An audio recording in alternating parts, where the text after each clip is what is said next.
Morning மன்னாவிற்கு உங்களை அன்போடு வரவேற்கிறோம். ஆண்டவருடைய பரிசுத்த நாம் மகிமைப்படுவதாக.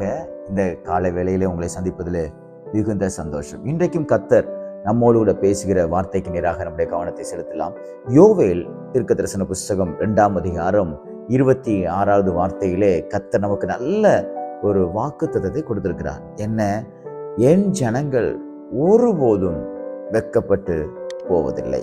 எனக்கு பிரியமான தேவனுடைய பிள்ளைகளே, நீங்கள் வெட்கப்பட்டு கூனி குறுகி தலை கவிழ்ந்து போயிருக்கலாம். கர்த்தர் நாளிலே சொல்லுகிறார், நீங்கள் வெட்கப்பட்டு போக மாட்டீர்கள். என்ன காரியங்கள் உங்களை வெட்கப்படுத்தினதோ, எந்த காரியங்கள் உங்களை வெட்கத்துக்கு நேராக நடத்தினதோ, அதை எல்லாவற்றையும் பரலோகத்தில் இருக்கிற தகப்பன் அதை மாற்றி போட உண்மை உள்ளவராக இருக்கிறார். எனக்கு அன்பான தேவனுடைய பிள்ளைகளே, பாருங்கள், தாவீது தன்னுடைய சகோதரர்கள் எல்லாம் பார்க்கும்படியாக இராணுவ ஸ்தலத்துக்கு போகிறான். அங்கே ஒரு பெரிய சம்பவம் நடக்கிறது. இஸ்ரவேல் ஜனம் அப்படியே வெட்கப்பட்டு கூடி குறுகி தங்களை தாங்களே மறைத்து கொள்கிறார்கள். சொல்ல போனா கோலியாத்துக்கு முன்னாடி தன்னை காண்பிக்க கூடாதுன்னு ரொம்ப தலை குனிஞ்சு போய் நிற்கிறாங்க.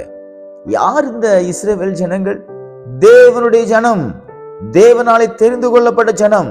ஆனால் இந்த கோலியாத்துக்கு முன்பதாக இவர்கள் வெட்கப்பட்டு தலை கவிழ்ந்து போயிருக்கிறார்கள். இன்றைக்கு நீங்களும் அநேக காரியங்களில் வெட்கப்பட்டு தலை குனிந்து போய் எங்கேயும் தலை நிமிர்ந்து பார்க்க முடியாதவர்களுக்கு அவ்வளவு பிரச்சனைகளையும், அவ்வளவு அவமானங்களையும், அவ்வளவு தோல்விகளையும் நீங்கள் சந்தித்துக் கொண்டிருக்கலாம். கர்த்தர் உங்களை பார்த்துதான் சொல்லுகிறார், என் ஜனங்கள் ஒருபோதும் வெட்கப்பட்டு போவதில்லை. கோலியாத் வந்தது உண்மைதான். கோலியாத்தை பார்த்து இஸ்ரவேல் இராணுவம் ஒளிந்து கொண்டது உண்மைதான், வெட்கப்பட்டது உண்மைதான். ஆனால் அது நிரந்தரம் அல்ல. தாவீது என்கிற ஒரு இரட்சகனை கர்த்தர் அனுப்பினார். தாவீது என்கிற ஒரு பெரிய மனிதனை தேவன் அனுப்பினார். தாவீது என்கிற ஒரு ஜெப வீரனை கர்த்தர் அனுப்பினார்.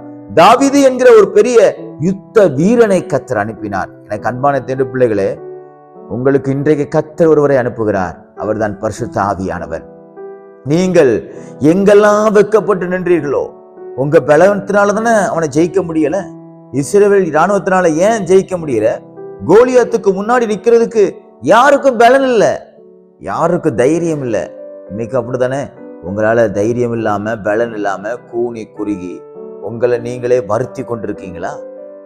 நம்முடைய பலத்தினாலேயோ நம்முடைய ஞானத்தினாலேயோ ஒன்றையும் செய்ய முடியாது. ஆனால் ஒன்று செய்ய முடியும், நமக்குள் இருக்கிற தேவனாலே எல்லாவற்றையும் செய்ய முடியும். எனக்கு அன்பான தேவனுடைய பிள்ளைகளே, உலகத்தில் இருக்கிறவனை பார்க்கலும் உங்களுக்குள் இருக்கிறவர் அவர் பெரியவர். அவர் எப்படிப்பட்ட காரியங்களை செய்வார் தெரியுமா?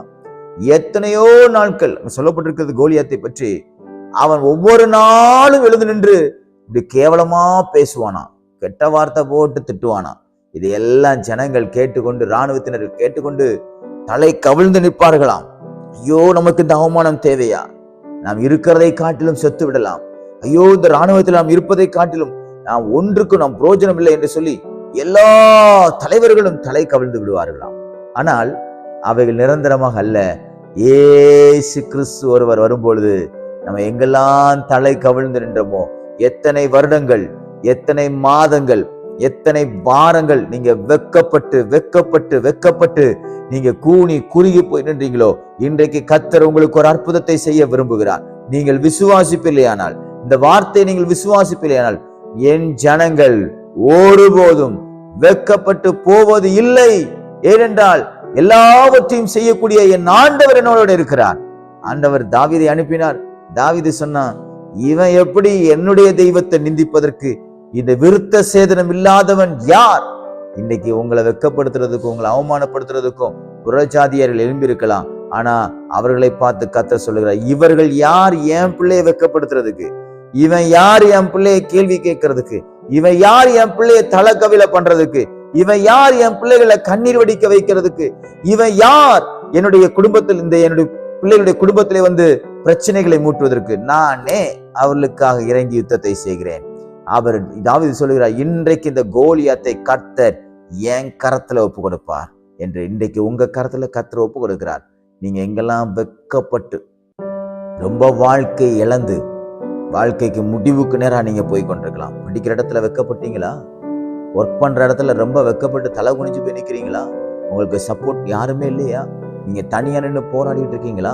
உங்க குடும்பத்துல அவன் வெக்கப்பட்டு சில பண விஷயத்தினால வெக்கப்பட்டு கூனி குறுகி போய் நிற்கிறீங்களா? வெக்கப்பட்ட அந்த இடத்திலேயே கர்த்தர் ஒரு பெரிய அற்புதத்தை செய்வார். எப்படி யோவேல் தீர்க்கதரிசியின் மூலமாக ஜனங்களுக்கு கர்த்தர் வாக்குத்தத்தம் கொடுத்தாரோ, வார்த்தையை பேசினாரோ, அதே போல கர்த்தர் இன்றைக்கு உங்களோட பேசுகிறார். ஏன் ஜனம், அதுல உங்க பேரை போட்டுக்கங்க. நீங்க வெக்கப்பட்டு போவதே இல்லை. இந்த நாள் நீங்கள் வெக்கப்படுகிற நாள் அல்ல, வெக்கப்பட்ட இடத்திலே தலை நிமிர்ந்து நிற்கக்கூடிய நாள். இன்றைக்கு நீங்கள் அதை விசுவாசிப்பில்லையானால் கர்த்தர் நிச்சயமாக ஒரு பெரிய அற்புதத்தை செய்வார். எனக்கு அன்பான தேவ பிள்ளைகளே, இது ஜீவனுள்ள தேவனுடைய வார்த்தையை நான் பேசுகிறேன்.